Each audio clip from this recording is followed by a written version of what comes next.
सभी को जय श्री कृष्णा। तो दोस्तों, आप सभी का हमारे YouTube चैनल में स्वागत है। गरुड़ पुराण अध्याय 2 में भगवान गरुड़ जी को बताते हैं कि मरने के बाद आत्मा को जिस नदी द्वारा ले जाया जाता है वह नदी शिशुमार, मगर, जोंक, मछली, कछुए तथा अन्य मांसभक्षी जलचर जीवों से भरी पड़ी है। उसके प्रवाह में गिरे हुए बहुत से पापी रोते चिल्लाते हैं और हे भाई, हा पुत्र, हा तात, इस प्रकार कहते हुए बार बार विलाप करते हैं। भूख और प्यास से व्याकुल होकर पापी जीव रक्त का पान करते हैं। वह नदी झागपूर्ण रक्त के प्रवाह से व्याप्त, ममहाघोर, अत्यंत गर्जना करने वाली, देखने में दुख पैदा करने वाली तथा भयावह है। उसके दर्शन मात्र से पापी चेतना शून्य हो जाते हैं। बहुत से बिच्छू तथा काले सर्पों से व्याप्त उस नदी के बीच में गिरे हुए पापियों की रक्षा करने वाला कोई नहीं है। उसके सैकड़ों हजारों भंवरों में पड़कर पापी पाताल में चले जाते हैं। क्षण भर पाताल में रहते हैं और एक क्षण में ही ऊपर चले आते हैं।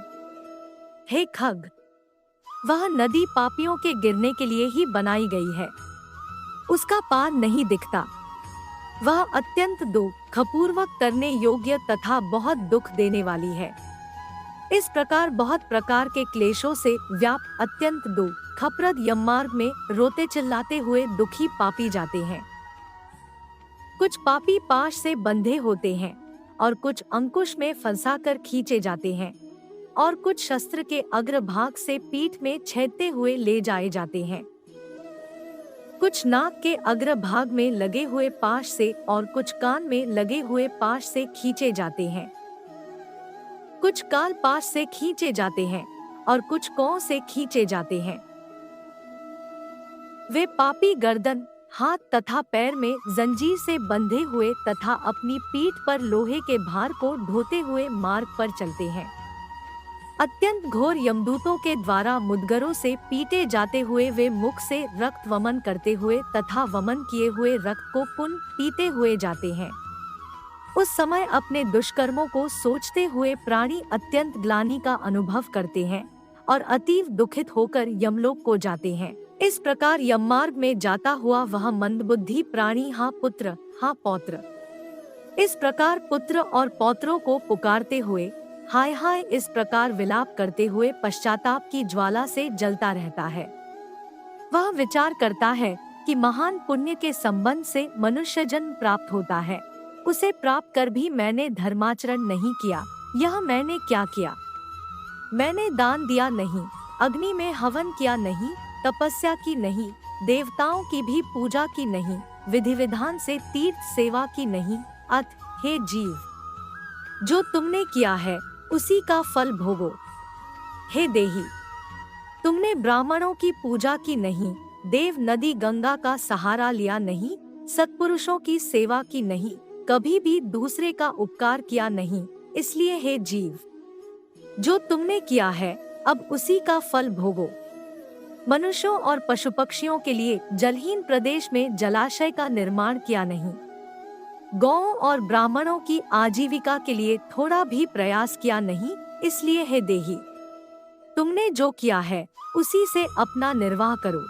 तुमने नित्यदान किया नहीं, गौओं के दैनिक भरण पोषण की व्यवस्था की नहीं, वेदों और शास्त्रों के वचनों को प्रमाण माना नहीं, पुराणों को सुना नहीं, विद्वानों की पूजा की नहीं। इसलिए हे देही, जो तुमने किया है उन्हीं दुष्कर्मों के फल को अब भोगो। नारी जीव भी पश्चाताप करते हुए कहता है, मैंने पति की हितकर आज्ञा का पालन किया नहीं, पातिव्रत्य धर्म का कभी पालन किया नहीं और गुरुजनों को गौरवोचित सम्मान कभी दिया नहीं।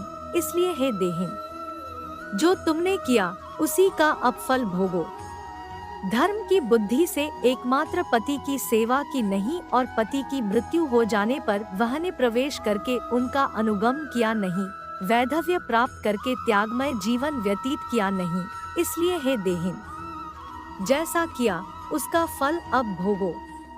मास पर्यंत किए जाने वाले उपवासों से तथा चांद्रायन व्रतों आदि सुविस्तीर्ण नियमों के पालन से शरीर को सुखाया नहीं। पूर्व जन्म में किए हुए दुष्कर्मों से बहुत प्रकार के दुखों को प्राप्त करने के लिए नारी शरीर प्राप्त किया था। इस तरह बहुत प्रकार से विलाप करके पूर्व देह का स्मरण करते हुए मेरा मानव जन्म शरीर कहाँ चला गया, इस प्रकार चिल्लाता हुआ वह यम मार्ग में चलता है। हे ताक्षय, इस प्रकार 17 दिन तक अकेले वायु वेग से चलते हुए 18वें दिन वह प्रेत सौम्यपुर में जाता है। उस रमणीय श्रेष्ठ सौम्यपुर में प्रेतों का महान गण रहता है।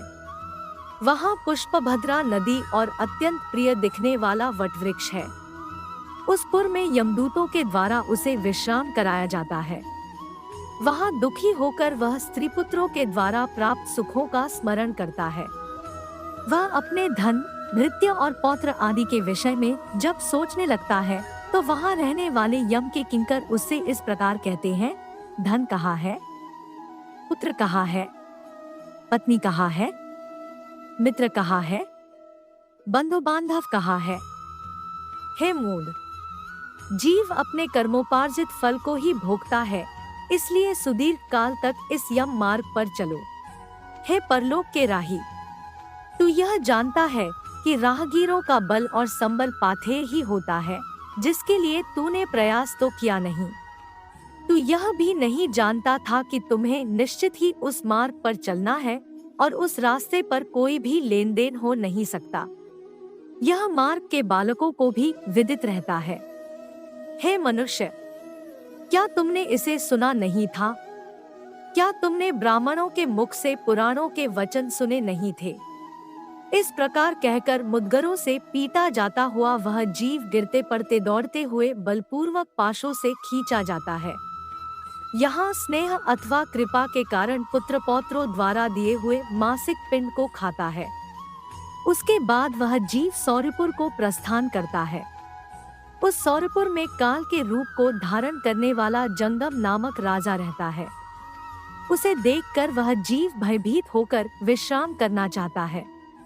उस पुर में गया हुआ वह जीव अपने स्वजनों के द्वारा दिए हुए त्रैपाक्षिक अन्नजल को खाकर उस पुर को पार करता है।